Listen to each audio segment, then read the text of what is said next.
Hello everyone, this is Alok Singh. तो आज के क्लासेस में हम लोग स्टार्ट करेंगे हैलोजेंस फैमिली, यानी कि आज हम लोग हैलोजेंस फैमिली स्टार्ट करने जा रहे हैं। क्या होता है हैलोजेंस फैमिली? आज तो बेसिक चलेंगे आज तो बेसिकली हम लोग बेसिक डिस्कस करने वाले हैं। तो प्लीज़ गाइज आप मेरे साथ कनेक्ट हो जाएं और पेन और नोटबुक लेकर बैठ जाएं, ताकि मैं जो भी बोर्ड पे लिखवाऊं आप लोग लिख लें। इससे प्रीवियस लेक्चर में यानी कि लेक्चर 03 में मैंने नोबेल गैस समाप्त कर दिया था। अगर आपने वो मेरी लेक्चर वीडियो नहीं देखी है तो प्लीज़ गाइज आप वो मेरी लेक्चर वीडियो देख लें, तभी जाकर आप ये लेक्चर वीडियो देखें। तो चलिए स्टार्ट करते हैं बिना टाइम वेस्ट किए हुए।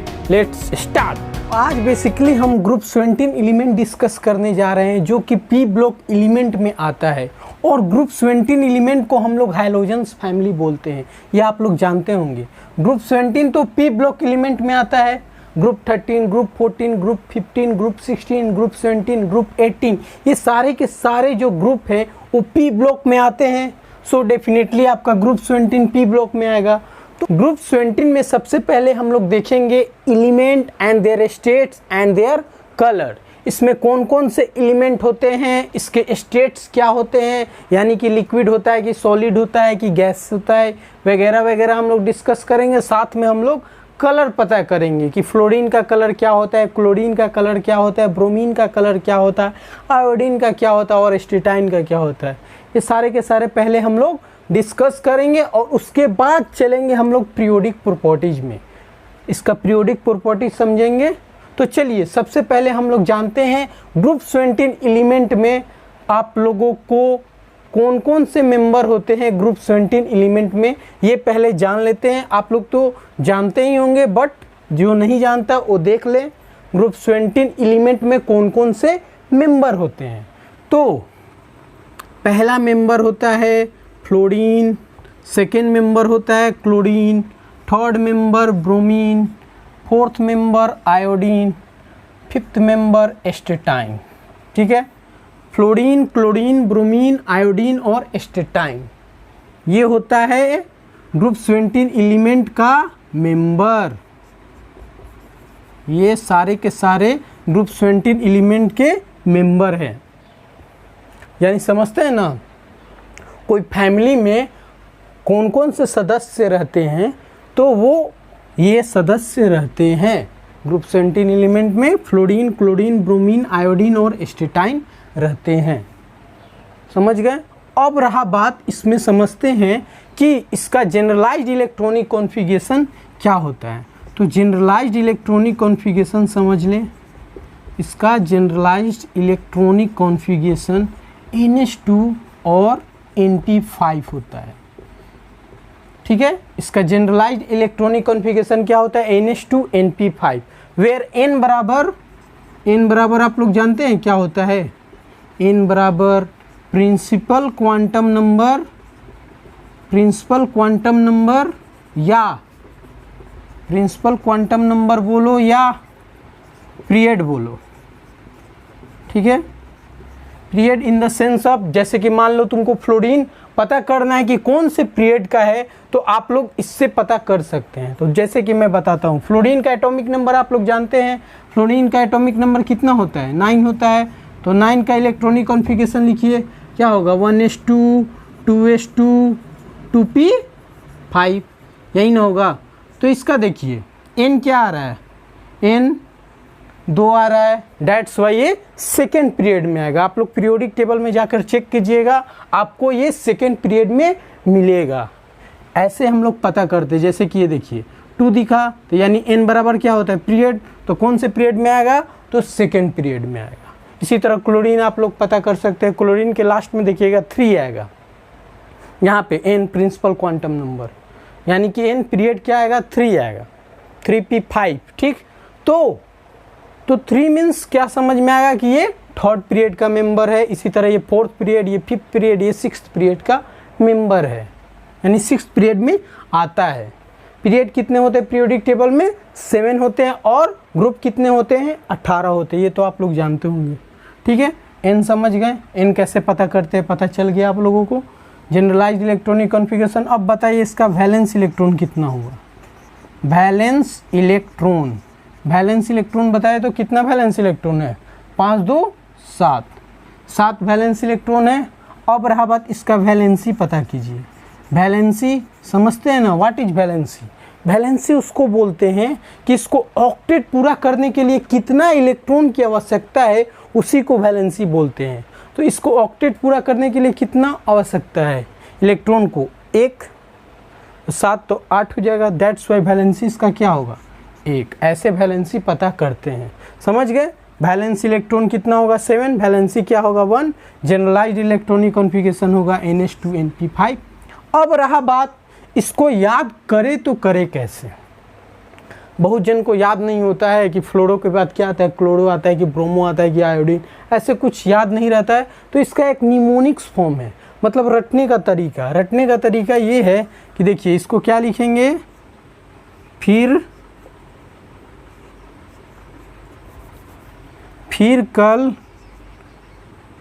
कल बाहर आई आंटी। रटने का तरीका, फिर कल बाहर आई आंटी, ठीक है।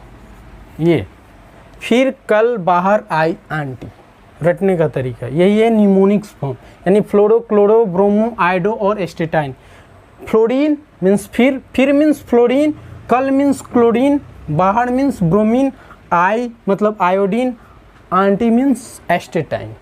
रटने का तरीका यही है, फिर कल बाहर आई आंटी, यानी निमोनिक्स फॉर्म इसका यही है, मतलब याद करने का तरीका। सो आप लोग ऐसे याद कर सकते हैं इसको, यानी ग्रुप 17 एलिमेंट को याद करने का तरीका ये है। बहुत सारे पीरियोडिक टेबल में जो ग्रुप है उसको याद करने का तरीका इसी तरह दिया गया है। बहुत जन कुछ कुछ बना के दिए हुए हैं, तो ये हमको अच्छा लगा, इस कारण हम ये लेकर आप लोगों को समझा दिए, ताकि इससे आप लोग आसान तरीके से इसको आप लोग याद कर सके। जैसे कि fluorine, chlorine, bromine, iodine, astatine, आप भूले ना, सीक्वेंस वाइज आपको याद हो, ठीक है। तो यहाँ तक आप लोगों को समझ में आ गया कि कौन कौन से एलिमेंट होते हैं ग्रुप 17 में, यानी कौन कौन से मेंबर होते हैं, ये समझ गए। इसका जनरलाइज्ड इलेक्ट्रॉनिक कॉन्फ़िगरेशन क्या होता है, NH2NP5।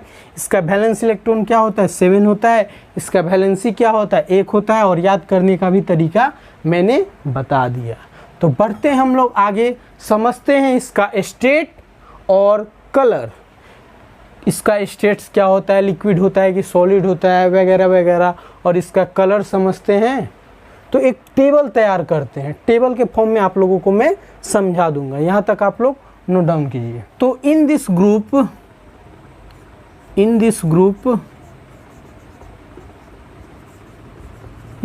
ग्रुप यानी group 17 element, all elements are non metal. सारे के सारे एलिमेंट समझ जाइएगा नॉन मेटल है, ठीक है। क्योंकि ये तुम्हारा पी ब्लॉक एलिमेंट में आ रहा है, सो ये सारे के सारे जो एलिमेंट है वो नॉन मेटल होंगे। ये आप लोग माइंड में लेकर चलिएगा। तो चलिए हम लोग समझते हैं इसका स्टेट्स। तो पहले एलिमेंट लिख देते हैं, उसके बाद इसका स्टेट पता कर लेंगे कौन से स्टेट में होता है, और लास्टली हम लोग जानेंगे इसका कलर, ठीक है। तो एलिमेंट समझते हैं, ठीक है, देन स्टेट, देन कलर। तो हम लोग समझते हैं पहले एलिमेंट कौन कौन से होते हैं। तो एलिमेंट तो आप लोगों को याद हो गया होगा कौन कौन से आते होते हैं। फिर कल बाहर आई आंटी, यानी कि फ्लोरीन, क्लोरीन, ब्रोमीन, आयोडीन और एस्टेटाइन, ये होते हैं, यही ना होते हैं।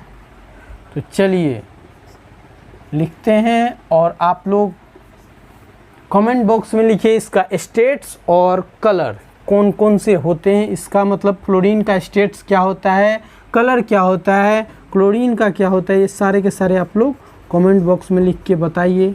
फ्लोरीन का हम लोग सिंबल यूज करते हैं F, ठीक है। फ्लोरीन को सिंबल कौन सा यूज करते हैं, F। क्लोरीन का सिंबल क्या होता है, Cl, ठीक है, ये तो आप लोगों को पता होगा। ब्रोमीन का सिंबल क्या होता है? Br, ठीक है। आयोडीन का तो आपको पता है I, और एस्टेटाइन का एस्टेटाइन का एलिमेंट क्या होता है? 80। अब चलते हैं स्टेट पता करते हैं।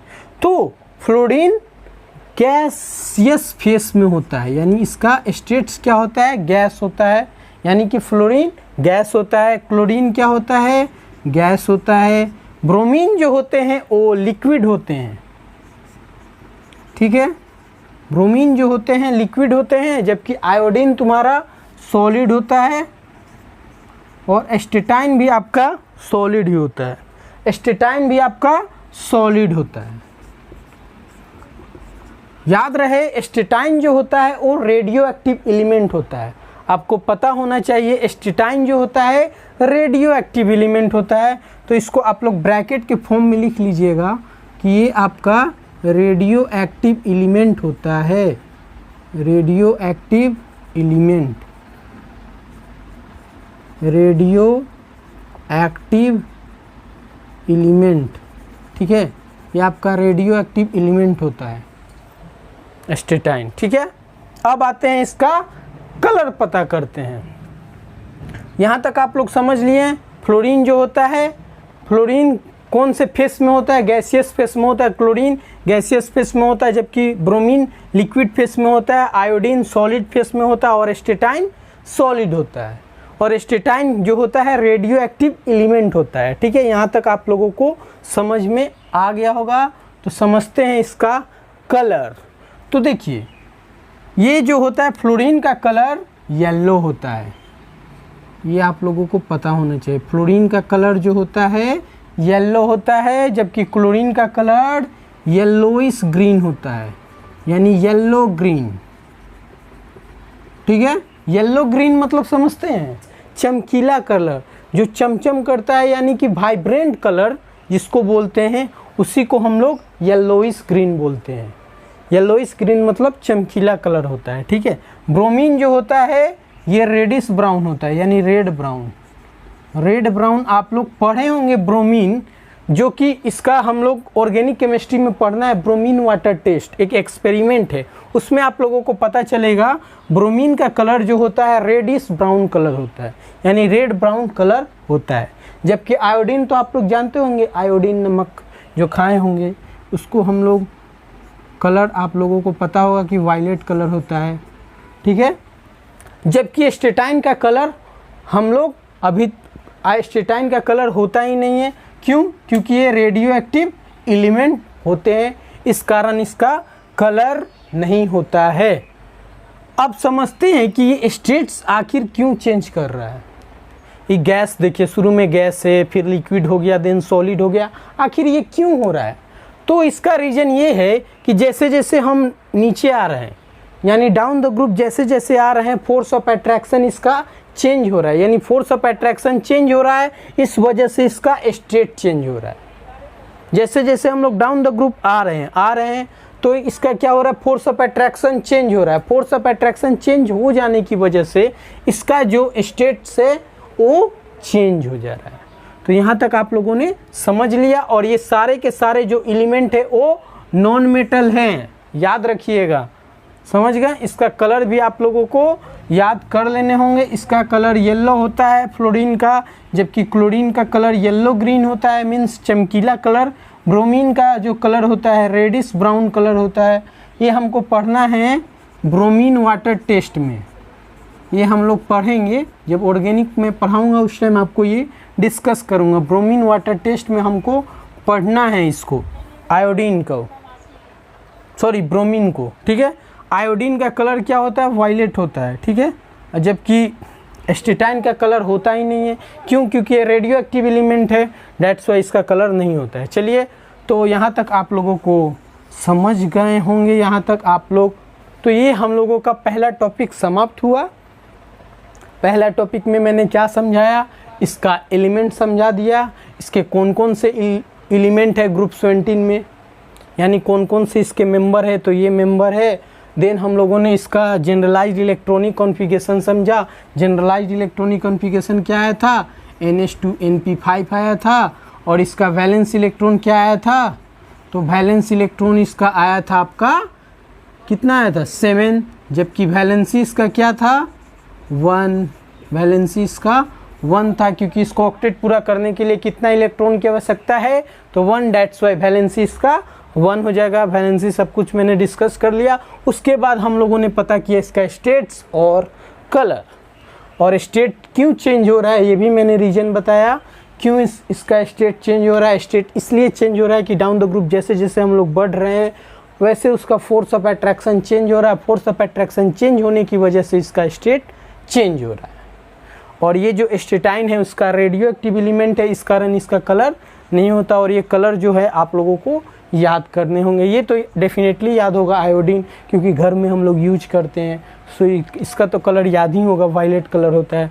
जबकि फ्लोरीन का कलर येलो होता है, क्लोरीन का कलर येलो ग्रीन होता है, जबकि ब्रोमीन का कलर रेड ब्राउन होता है, रेडिश ब्राउन। ऐसे याद करने का तरीका देखिए, ब्रोमीन तो ब्राउन, बी आर याद हो जाएगा, और बगल में आप लोग रेड लगा दीजिएगा, तो रेडिश ब्राउन ऐसे करके याद कर दीजिए। इसको भी ट्रिक से याद कीजिएगा, जैसे कि मैंने इसको ट्रिक अपनाया। फिर कल बाहर आई आंटी करके मैंने ट्रिक बनाया, इसको भी आप लोग ट्रिक से याद कर लीजिएगा कैसे भी करके, क्योंकि इनऑर्गेनिक केमिस्ट्री जो होता है जितना आप लोग ट्रिक यूज कीजिएगा उतनी ही आसानी से आप लोगों को इनऑर्गेनिक केमिस्ट्री पे कमांड हो जाएगा। सो अच्छी तरह से जैसे भी करना है आप लोग इसको याद कर लीजिएगा, ठीक है। तो बढ़ते हैं हम लोग नेक्स्ट, समझते हैं पीरियोडिक प्रॉपर्टीज। ग्रुप 17 एलिमेंट का क्या क्या पीरियोडिक प्रॉपर्टीज होता है, जैसे कि ionisation enthalpy, electron negativity, electron gain enthalpy, bond dissociation energy वगैरह वगैरह मैं डिस्कस करूंगा, ठीक है। चलिए तो समझते हैं हम लोग पीरियोडिक प्रॉपर्टीज। पीरियोडिक प्रॉपर्टीज में हम लोग समझेंगे पहले ये 3 property, then after all property समझेंगे। तो पहले 3 प्रॉपर्टी कौन है, एटॉमिक रेडियस या एटॉमिक साइज बोलो, सेकेंड क्या है आयनाइजेशन एनर्जी, और थर्ड क्या है इलेक्ट्रॉन निगेटिविटी। तो पहला हम लोग समझते हैं एटॉमिक रेडियस, जिसको हम लोग बोलते हैं एटॉमिक साइज भी। तो ये क्या होता है, ग्रुप 17 एलिमेंट में एटॉमिक रेडियस जो होता है, जैसे जैसे आप लोग डाउन द ग्रुप जाएंगे, यानी कि फ्रॉम टॉप से बॉटम जाएंगे, एटॉमिक रेडियस या एटॉमिक साइज क्या होगा उसका इंक्रीज करेगा। आप पूछेंगे क्यों इंक्रीज करेगा, तो इसका रीज़न ये है कि जैसे जैसे आप टॉप से बॉटम जाएंगे तो उसका सेल क्या होगा इंक्रीज करेगा, यानी कि सेल तुम्हारा बढ़ेगा, सेल बढ़ेगा, दैट्स वाई इसका साइज भी बढ़ेगा, ठीक है। ये रीजन आपको नहीं सूट कर रहा है तो एक और रीजन है, तो वो बता दीजिएगा, स्क्रीनिंग इफेक्ट इंक्रीज कर रहा है। जैसे जैसे डाउन द ग्रुप आप लोग जा रहे हैं उसका स्क्रीनिंग इफेक्ट बढ़ रहा है। तो इसका 2 रीजन है, सेल बढ़ रहा है और स्क्रीनिंग इफेक्ट बढ़ रहा है, इस कारण इसका atomic radius down the group जैसे जैसे जा रहे हैं वो बढ़ रहा है, यानी कि साइज बढ़ रहा है। अब यहाँ पे डाउट आता है कि स्क्रीनिंग इफेक्ट क्या होता है। तो स्क्रीनिंग इफेक्ट का मतलब होता है कि जो अंदर का इलेक्ट्रॉन जो होता है वो बाहरी के इलेक्ट्रॉन को न्यूक्लियस का प्यार पहुँचाने ही नहीं देते हैं, उसी को हम लोग बोलते हैं स्क्रीनिंग इफेक्ट, ठीक है। तो समझ गए क्या होता है, फ्रॉम टॉप टू बॉटम, जैसे जैसे हम लोग टॉप से बॉटम जाते हैं एटॉमिक साइज क्या होता है इंक्रीज करता है, atomic size increases, atomic size increases because, क्यों रीजन अभी बताएं, बिकॉज सेल तुम्हारा क्या होगा इंक्रीज करेगा। और ये नहीं अच्छा लग रहा है आपको तो एक और रीजन बता दीजिएगा कि सर स्क्रीनिंग इफेक्ट इसका इंक्रीज कर रहा है, that's why atomic size down the group बढ़ रहा है, screening effect increases, screening effect increases, ठीक है, ये हो गया। अब रहा बात एटॉमिक रेडियस एटॉमिक साइज समझ गए। अब आते हैं आयनाइजेशन एनर्जी और इलेक्ट्रॉन निगेटिविटी। तो ये जो दोनों होते हैं वो इन्वर्सली प्रोपोर्शनल होते हैं एटॉमिक साइज के। ये तो तुम्हारा डाउन द ग्रुप इंक्रीज कर रहा है, जबकि वो डाउन द ग्रुप क्या होगा डिक्रीज करेगा, आयनाइजेशन एनर्जी और इलेक्ट्रॉन निगेटिविटी। तो ये आप लोग लिख लीजिएगा। आयनाइजेशन एनर्जी और इलेक्ट्रॉन निगेटिविटी इन्वर्सली प्रोपोर्शनल होता है, यानी 36 का आंकड़ा होता है दोनों के बीच में। ये बढ़ेगा तो ये घटेगा, ये बढ़ेगा तो ये घटेगा, उल्टा कर दीजिएगा। एटॉमिक रेडियस या एटॉमिक साइज, ठीक है। ये होता है आयनाइजेशन एनर्जी। थर्ड और सेकंड एक ही बार में मैं डिस्कस कर दे रहा हूँ, थर्ड और सेकंड, ठीक है, एक बार में मैं डिस्कस कर दे रहा हूँ। तो ये आप लोग याद रखिएगा। आयनाइजेशन एनर्जी या इलेक्ट्रॉन निगेटिविटी इन्वर्सली प्रोपोर्शनल होता है एटॉमिक साइज के, ठीक है। जैसे जैसे डाउन द ग्रुप आप लोग जाइएगा, इलेक्ट्रॉन निगेटिविटी या आयनाइजेशन एनर्जी क्या होगा, डिक्रीज करेगा। डिक्रीज करेगा, क्यों डिक्रीज करेगा, तो आयनाइजेशन एनर्जी जो होता है, तो आयनाइजेशन एनर्जी मीन्स जितना साइज छोटा होगा ना उतना ही आसानी से क्या होगा, इलेक्ट्रॉन निकल जाएगा, और साइज जितना बड़ा होगा उतना ही तुमको तकलीफ देगा इलेक्ट्रॉन बाहर निकालने में न्यूक्लियस से, क्योंकि न्यूक्लियस बेचारा देखिए अंदर रहता है, उससे आप लोग इलेक्ट्रॉन निकालने में काफ़ी मशक्क़त करनी पड़ेगी, क्योंकि आयोडीन का साइज क्या होता है, बड़ा होता है, यानी साइज उसका बहुत बड़ा होता है। तो डैट्स वाई उससे इलेक्ट्रॉन आप लोग निकालने में मशक्क़त करनी पड़ेगी, जबकि जिसका साइज छोटा होगा उसमें से आसानी से आप लोग इलेक्ट्रॉन निकाल सकते हैं। तो जो साइज में छोटा होगा उसका आयनाइजेशन एनर्जी और इलेक्ट्रॉन निगेटिविटी क्या होगा, इंक्रीज करेगा, यानी वो अच्छा होगा, बेटर होगा। तो फ्लोरीन जो होगा उसका आयनाइजेशन एनर्जी और इलेक्ट्रॉन निगेटिविटी बहुत ही अच्छा होता है, यानी पूरे पीरियोडिक टेबल में इसी का इलेक्ट्रॉन निगेटिविटी ज़्यादा होता है, यानी कि फ्लोरीन का। फ्लोरीन तो फ्लोरीन तो आप लोग जानते हैं पूरे पीरियोडिक टेबल में किंग है फ्लोरीन, जिसका इलेक्ट्रॉन निगेटिविटी क्या होता है, बहुत ही हाई होता है पूरे पीरियोडिक टेबल में, समझे। फ्लोरीन का इलेक्ट्रोनिगेटिविटी पूरे पीरियोडिक टेबल में सबसे ज़्यादा होता है, फ्लोरीन का इलेक्ट्रोनिगेटिविटी और आयनाइजेशन एनर्जी भी, ठीक है। क्यों, क्योंकि इसका साइज क्या होता है, छोटा होता है। साइज छोटा होता है तो यहाँ से इलेक्ट्रॉन आसानी से आप लोग निकाल सकते हैं, जबकि जैसे जैसे साइज बड़ा होगा इलेक्ट्रॉन निकालने में मशक्क़त करनी पड़ेगी। तो आयोडीन का क्या हो जाएगा, आयनाइजेशन एनर्जी उसका कम होगा, क्योंकि आयोनाइजेशन एनर्जी उसका क्या होगा, कम होगा, बिकॉज उसका साइज क्या है, बड़ा है, ठीक है। तो यहाँ तक आप लोगों ने समझ लिया। ये 3 प्रॉपर्टी में आप लोगों को दिक्कत नहीं होनी चाहिए। सिंपल रटने का तरीका, जो भी ई से स्टार्ट हो, ई से, जैसे कि आयनाइजेशन एनर्जी, इलेक्ट्रॉन निगेटिविटी, ये क्या होता है, डाउन द ग्रुप घटता है। जैसे इसके अलावा ई को छोड़ के, जैसे कि बॉन्ड डिसोसिएशन एनर्जी, कुछ एक्सेप्शन को हटा दे तो जो भी ई से स्टार्ट होगा ना डाउन द ग्रुप, वो घटता है। जबकि इसके अलावा जैसे कि एटॉमिक रेडियस, एटॉमिक साइज या कुछ भी और भी ले लो, उसका क्या होगा, डाउन द ग्रुप इंक्रीज करेगा, ठीक है। तो from top to bottom atomic size increases because shell increases और स्क्रीनिंग इफेक्ट इंक्रीजेज।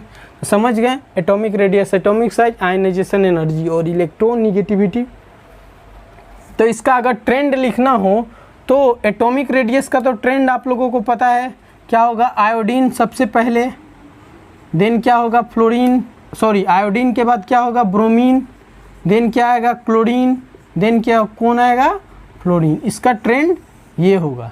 जबकि इसका ट्रेंड लिखना हो, इसका ट्रेंड यहाँ लिख दे रहे, इसका ट्रेंड क्या होगा, fluorine, then chlorine, then bromine, then iodine, ये होगा आपका इसका ट्रेंड, यानी आयनाइजेशन एनर्जी और इलेक्ट्रॉन निगेटिविटी का ये ट्रेंड होगा। जबकि एटॉमिक रेडियस या एटॉमिक साइज बोलो, उसका क्या होगा, ट्रेंड ये होगा। तो कोई प्रॉब्लम यहाँ तक, तो बढ़ते हम लोग नेक्स्ट प्रॉपर्टीज की ओर, इलेक्ट्रॉन गेन इंथैल्पी और बॉन्ड डिसोसिएशन एनर्जी वगैरह वगैरह हम लोग डिस्कस करते हैं। तो यहाँ तक आप लोग नोट डाउन कीजिए। चलिए तो समझते हैं electron gain enthalpy. Electron gain enthalpy होता क्या है, सबसे पहले तो ये जान लेते हैं इलेक्ट्रॉन गेन इंथैल्पी क्या होता है, देन आफ्टर हम लोग ट्रेंड्स जानेंगे। तो नाम में ही छिपा हुआ है इलेक्ट्रॉन गेन इंथैल्पी, यानी कि इलेक्ट्रॉन गेन करने में जो एनर्जी लगती है या रिलीज होती है या देनी पड़ती है उसी को बोलते हैं इलेक्ट्रॉन गेन इंथैल्पी। समझे? Electron gain means electron gain करने में जो एनर्जी लगती है उसी को हम लोग बोलते हैं इलेक्ट्रॉन गेन इंथैल्पी। यानी रिलीज करने में यानी देने में कुछ में भी एनर्जी अगर लगती है तो उसी को हम लोग बोलते हैं इलेक्ट्रॉन गेन इंथैल्पी। जैसे कि देखिए समझाता हूँ, एक मान लीजिए एटम ले लिए, एटम बेचारा है, इसको अगर आपने एक इलेक्ट्रॉन दे दिया, एक इलेक्ट्रॉन आपने दे दिया तो ये क्या हो जाएगा, एनायन के फॉर्म में चेंज हो जाएगा। तो एनायन के फॉर्म में चेंज हो गया तो इसको आपने इलेक्ट्रॉन दिया, यानी बेचारा था एकदम, इसको कोई भी हेल्प करने वाला था नहीं, एक सिंगल सा मामूली सा एटम है, उसको आपने इलेक्ट्रॉन दिया। तो इसको इलेक्ट्रॉन देने में जो आपकी एनर्जी लगी और ये चेंज हो गया एनायन के फॉर्म में, उसी को बोलते हैं हम लोग इलेक्ट्रॉन गेन इंथैल्पी। ठीक है? यानी कि इसको आप लोगों ने इलेक्ट्रॉन दिया इस बेचारे से एटम को, तो इसको इलेक्ट्रॉन दिया तो आपको एनर्जी लगी, तो एनर्जी लगी और वो चेंज हो गया एनायन के फॉर्म में, तो उसी को हम लोग बोलते हैं इलेक्ट्रॉन गेन इंथैल्पी। समझे? सिंपल यही है, इलेक्ट्रॉन गेन इंथैल्पी का मतलब यही होता है। और इलेक्ट्रॉन गेन इंथैल्पी जो होता है पॉजिटिव भी होता है और निगेटिव भी होता है। पॉजिटिव मैंने बताया था प्रीवियस क्लासेस में ही, जब हम लोगों ने ग्रुप 18 एलिमेंट पढ़ा था जिसको हम लोग नोबेल गैस बोलते हैं। एकमात्र ऐसा ग्रुप है जिसका इलेक्ट्रॉन गेन इंथैल्पी जो होता है पॉजिटिव होता है। पूरे पीरियोडिक टेबल में अगर इलेक्ट्रॉन गेन इंथैल्पी किसी का पॉजिटिव होता है तो वो नोबेल गैस है। बाकी सारे ग्रुप का इलेक्ट्रॉन गेन इंथैल्पी जो होता है निगेटिव होता है। एकमात्र ऐसा ग्रुप है जो कि ग्रुप 18 एलिमेंट है, उसका इलेक्ट्रॉन गेन इंथैल्पी क्या होता है, पॉजिटिव होता है। क्यों ऐसा मैं बोल रहा हूँ पॉजिटिव होता है, क्योंकि भाई उसका तो ऑक्टेट पूरा है, उसको तो इलेक्ट्रॉन की ज़रूरत ही नहीं है। इलेक्ट्रॉन की ज़रूरत है ही नहीं तो क्यों किसी से इलेक्ट्रॉन ले, क्यों किसी से इलेक्ट्रॉन ले, वो तो खुद ही स्टेबल है। दैट्स वाई इसका इलेक्ट्रॉन गेन इंथैल्पी क्या होता है, पॉजिटिव होता है। जबकि इस सब को बेचारा सबको तो ये सब क्या है, ये सब तो बेचारे हैं। फ्लोरीन हुआ, क्लोरीन, ब्रोमीन, आयोडीन या ग्रुप 16 एलिमेंट या ग्रुप 15 एलिमेंट, इसको इलेक्ट्रॉन चाहिए, यानी इलेक्ट्रॉन इसको देने होंगे तभी जाके ये अपना ऑक्टेट पूरा करेगा।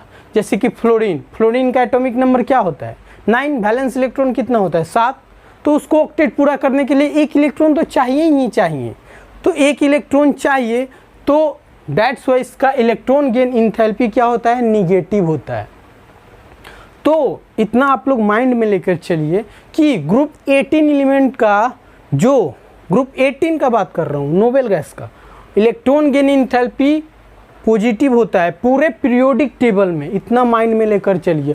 और बाकी सारे ग्रुप, चाहे ग्रुप 17 हो, ग्रुप 16 हो, ग्रुप 15 हो, 14 हो, 13 हो, कुछ भी हो, कोई सा भी ग्रुप हो, इवन ग्रुप 1, ग्रुप 2 की कोई सा भी, उसका इलेक्ट्रॉन गेन इंथैल्पी क्या होता है, निगेटिव होता है।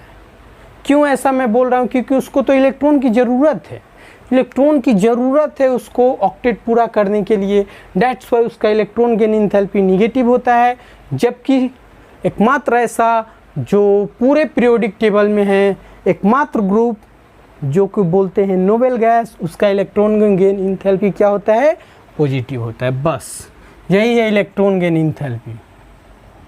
तो याद रखिएगा हैलोजेंस फैमिली का इलेक्ट्रॉन गेन इंथैल्पी जो होता है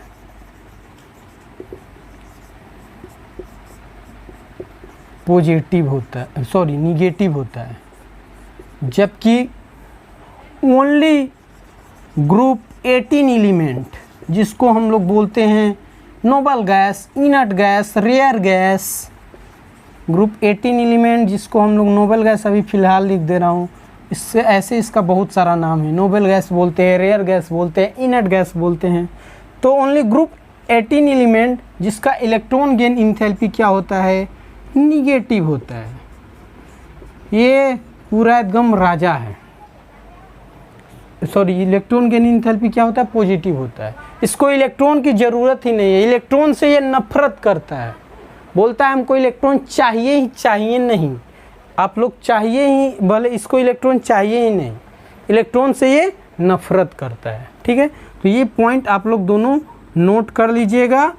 आई थिंक आप लोगों को पता चल गया होगा इलेक्ट्रॉन गेन एंथैल्पी क्या होता है, ग्रुप 17 एलिमेंट। अब बोलते किसको है इलेक्ट्रॉन गेन एंथैल्पी, ये भी आप लोगों ने जान लिया।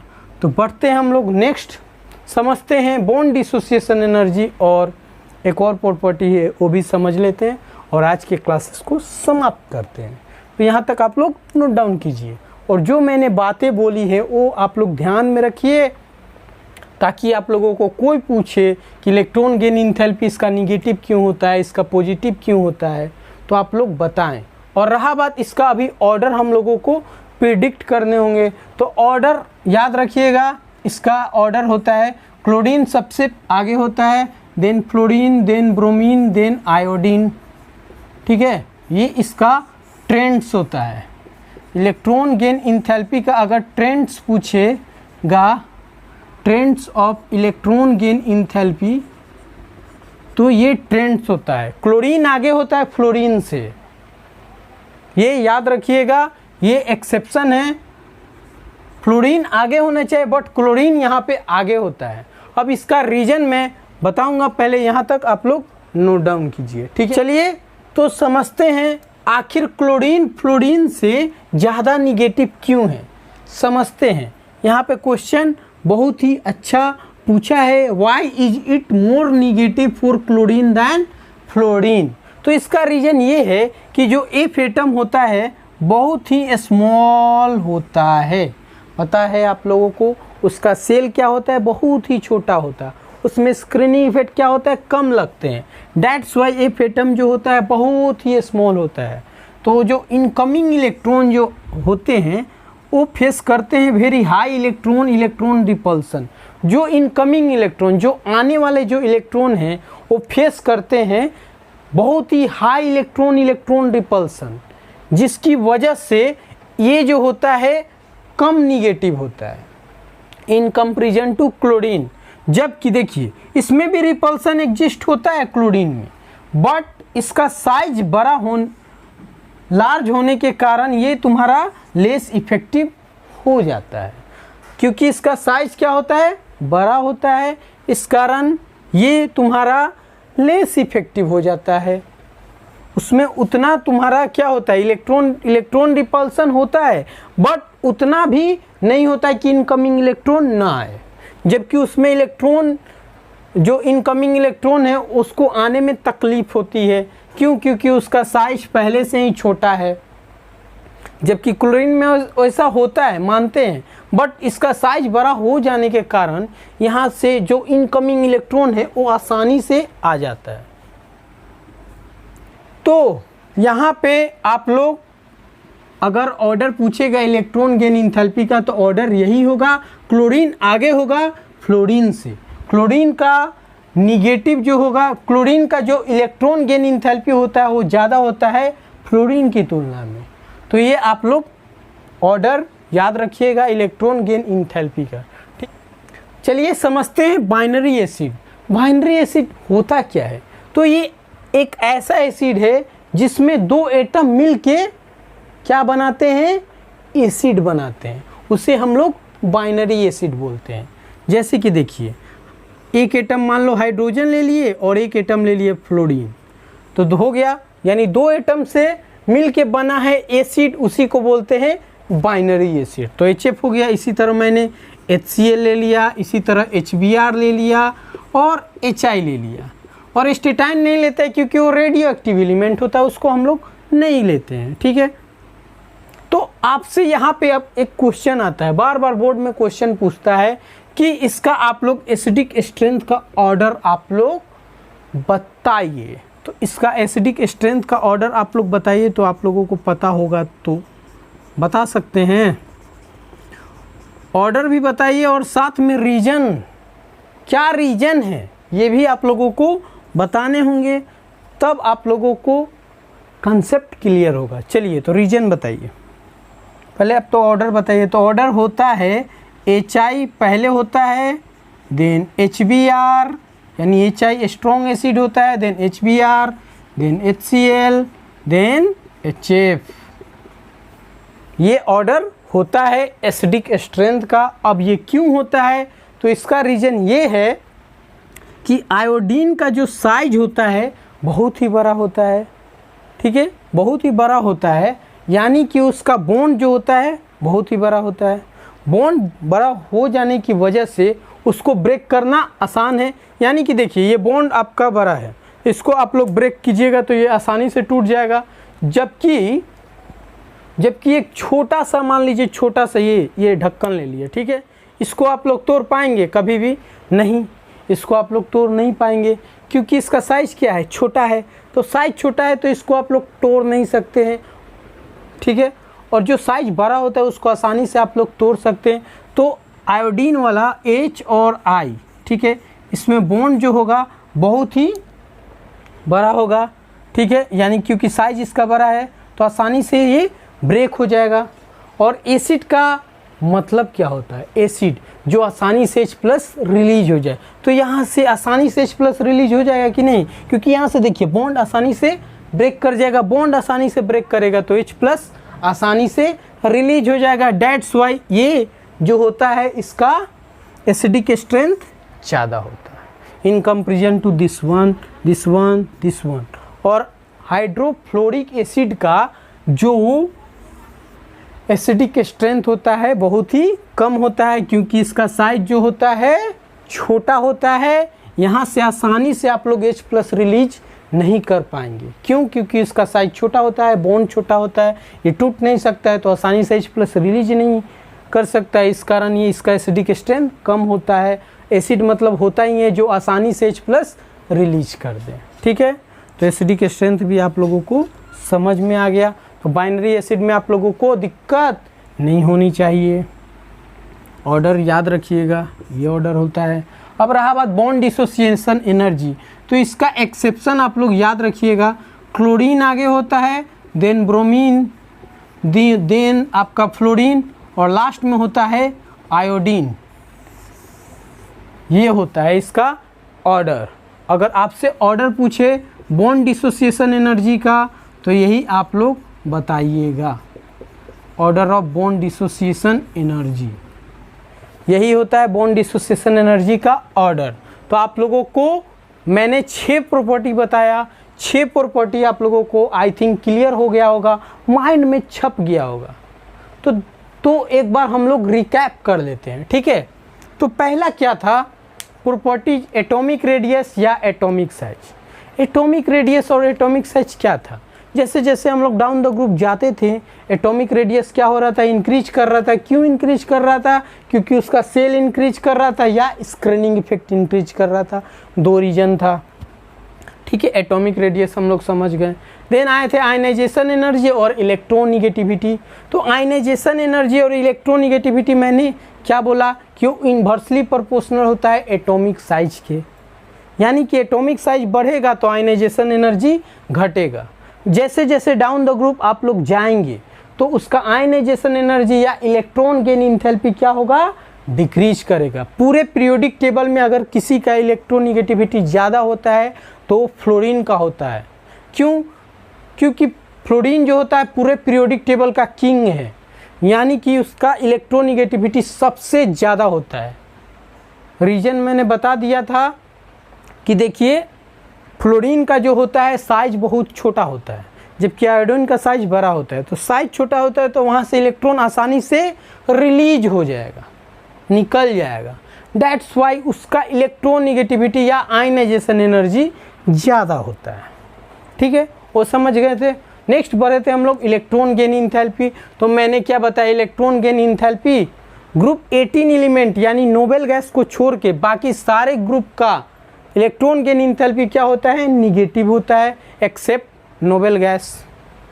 और उसका ट्रेंड मैंने बता दिया, क्लोरीन आगे होता है, then fluorine, then bromine, then iodine. Reason भी मैंने बताया था, एक क्वेश्चन मैंने पूछा क्यों निगेटिव होता है, तो मैंने बता दिया था, ठीक है। अब आए थे हम लोग, बढ़े थे बाइनरी एसिड और bond dissociation energy. Binary acid वैसा एसिड जो 2 एटम से बना होता है, तो ये और इसका एसिडिक स्ट्रेंथ का ऑर्डर मैंने बता दिया कि क्या ऑर्डर होता है और क्यों होता है, ये भी मैंने बताया। और बॉन्ड डिसोसिएशन एनर्जी जो एक्सेप्शन है आप लोग याद रखिएगा बॉन्ड डिसोसिएशन एनर्जी का। ठीक है, तो यहाँ तक आज के क्लासेस को समाप्त करते हैं। आई थिंक आप लोगों को आज के लेक्चर में बहुत ही मज़ा आया होगा, आप लोग एंजॉय किए होंगे आज के लेक्चर को। जितनी भी मैंने बातें की है आप लोगों को माइंड में छप गई होगी, नहीं छपी है तो प्लीज़ इसको आप लोग फिर से बैक करके देख सकते हैं। आप लोगों को मैं पक्का गारंटी देता हूँ आप लोगों को ये क्रिस्टल एंड क्लियर हो जाएगा ये टॉपिक जितना भी मैंने आज डिस्कस किया। ठीक है, तो फिर मिलते हैं हम लोग नेक्स्ट क्लास में एक नए लेक्चर के साथ, ग्रुप 17 का लेक्चर नंबर 2 के साथ। ठीक है, तो बाय बाय।